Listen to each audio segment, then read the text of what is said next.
these vandals on Tesla vehicles and dealerships? This is domestic terrorism. And Maria, now you have this Congresswoman Crockett who is calling for attacks on Elon Musk on her birthday. Let's take him out on my birthday, she says. And yet she turns and says, oh, I'm not calling for violence. Well, she is an elected public official. And so she needs to tread very carefully because nothing will happen to Elon Musk. And we're going to fight to protect all of the Tesla owners throughout this country, and it's this basic safety. Once again, domestic terrorism is going to come to a stop in our country. I just want to say that I have never promoted violence whatsoever, yet I've also never made excuse for those violent actors such as the ones on January 6th. So Pam Bondi, if you have an issue with terrorism, maybe you should talk to your boss about locking back up those guys that he let out that participated in January 6th. What's up, everybody? Major Retired Richard Ojeda here, and Jasmine Crockett just laid it all out on the line.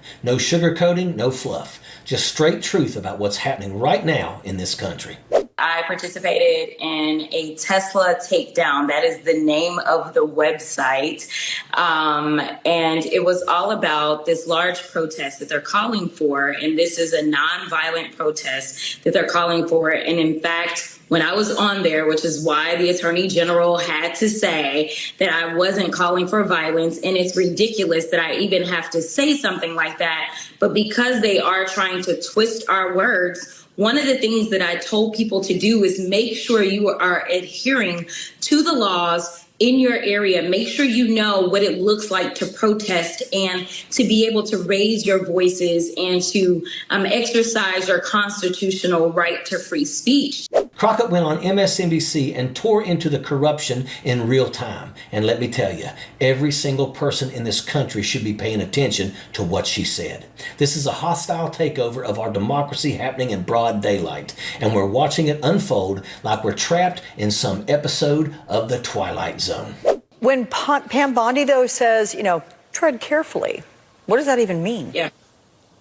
All it means is that she's attempting to get me to say, oh, I'm going to be scared and I'm just not going to say anything, because they are willing to literally break the law. I mean, that's what we've seen them do. They are ignoring court orders.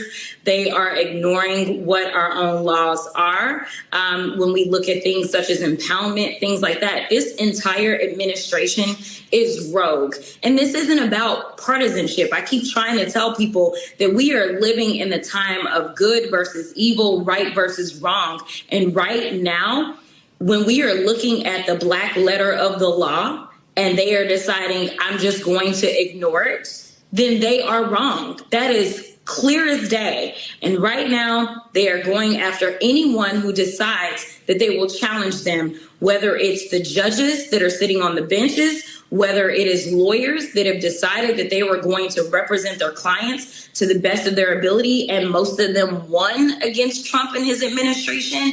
Basically, they are trying to get rid of all voices of dissent. Trump is purging the DOJ, wiping out the people who held him accountable and replacing them with his own personal goons. What could possibly go wrong? Meanwhile, Elon Musk, an unelected, unvetted billionaire, now has access to $6 trillion in federal transactions. And on top of all that, Trump is torching our economy, picking fights with Mexico and Canada, and setting the stage for another trade war that's going to hit working class Americans the hardest. That's you, Kentucky and Tennessee.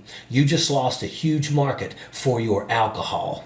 Now, you tell me, does any of this sound like normal politics? Does this sound like a democracy? Trump isn't just getting rid of people that he doesn't like. He's gutting the DOJ, firing prosecutors, wiping out FBI officials, and demanding lists of people who worked on the cases that exposed his crimes. You don't do that if you're innocent. You don't do that if you're planning to follow the law. You do that if you're planning to break it and get away with it.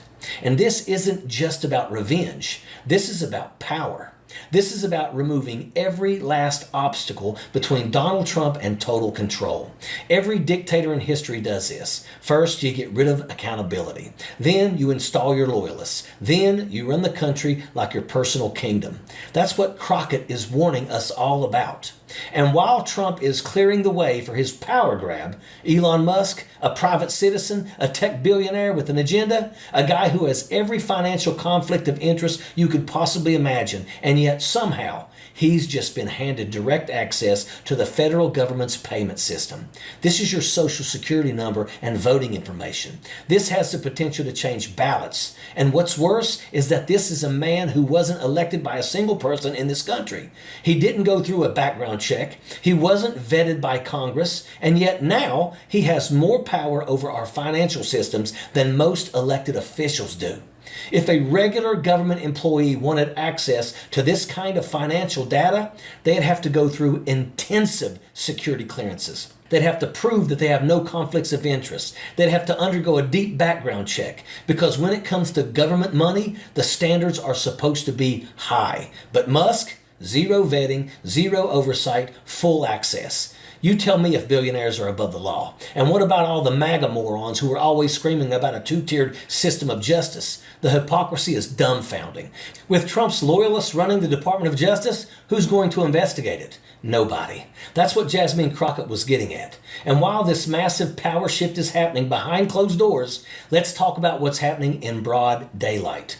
The economic disaster Trump is about to unleash. Trump promised to lower prices for the American people, and yet here we are. Egg prices are still high, food is still expensive, and now Trump is starting a trade war with Mexico and Canada. Mexico and Canada aren't just our neighbors, they're our biggest trading partners. We depend on them for food, for oil, for raw materials, for auto parts. And when you start throwing tariffs around like a lunatic, guess what happens? Prices go up. And who gets hit the hardest? Yeah, the same working class Americans who voted for Donald Trump in the first place. Farmers are already struggling because of Trump's immigration raids. Crops are going unpicked. Fields are going bare. And now, with these tariffs, Mexico and Canada are hitting back hard. They're cutting off American exports. They're refusing to buy bourbon and whiskey from red states. They're slashing imports of United States goods. And that's just the beginning. Because if this trade war escalates, gas prices will skyrocket. Food prices will explode. Manufacturing jobs will disappear. And Trump, he's going to blame everyone else. He'll stand on a stage, lie through his teeth, and pretend like he's fighting for the little guy. The purge of the Department of Justice, the power grab by Musk, the economic suicide mission Trump is sending us on. And she's right. If we don't wake up, if we don't start paying attention, we're going to wake up in a country that doesn't even belong to us anymore. Because this isn't just corruption. This is a hijacking of democracy. And we're watching it unfold in real time. Let that sink in. The richest man on the planet, a guy who makes over $1,000 every single second, now has control over a system that ensures your grandmother gets her Social Security check. That's more money in a second than millions of seniors, veterans, and disabled Americans have to survive on in an entire month. And guess what? He and his team think that those people are freeloaders. Senator Ron Wyden, the ranking member of the Senate Finance Committee, confirmed that Musk's people now have full access to federal benefits, contractor payments, and financial data on millions of Americans. Not only does that give him an unfair advantage in business, allowing him to see who's getting paid and when, but it also raises massive national security concerns.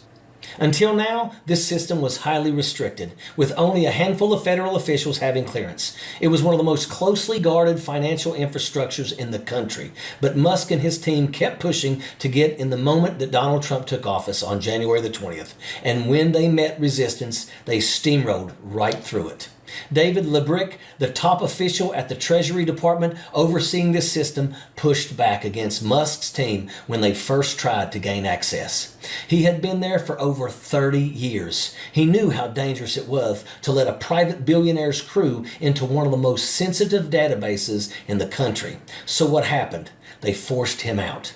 Lebrick was placed on administrative leave after objecting to Musk's people having access.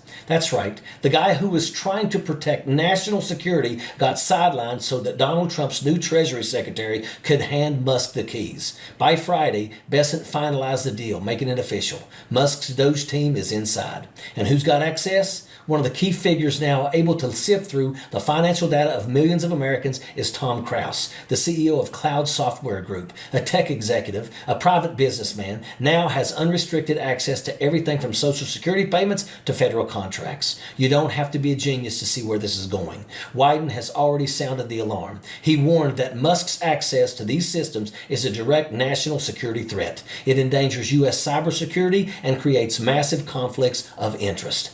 This is exactly what we've been warned about for years. A billionaire class tightening its grip, dismantling government oversight, and redirecting power into the hands of a few elites. And somehow, instead of fighting it, the Trump administration is rolling out the red carpet. This has the potential to harm every single American. This is what happens when power gets consolidated into a small group of the ultra wealthy. They are rewriting the rules to serve themselves. And if you're not in their tax bracket, then you don't matter to them. And here's the worst part. This isn't even the end game. They're already talking about dismantling the FDIC, the agency that ensures your money in the bank. They want to eliminate federal protections so that if your bank collapses, you lose everything. They want to privatize social services so that if you need health care, housing assistance, or disability benefits, you're at the mercy of corporations looking to turn a profit on your suffering. This is about complete financial control, not just over the government, but over you.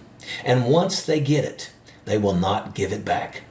If you don't see where this is headed, you're not paying attention. We've got a thug in the White House, a divider in chief. All of our information has been compromised. And that doesn't scare you, there's something wrong. And that's a fact. Sappers clear the way, airborne all the way.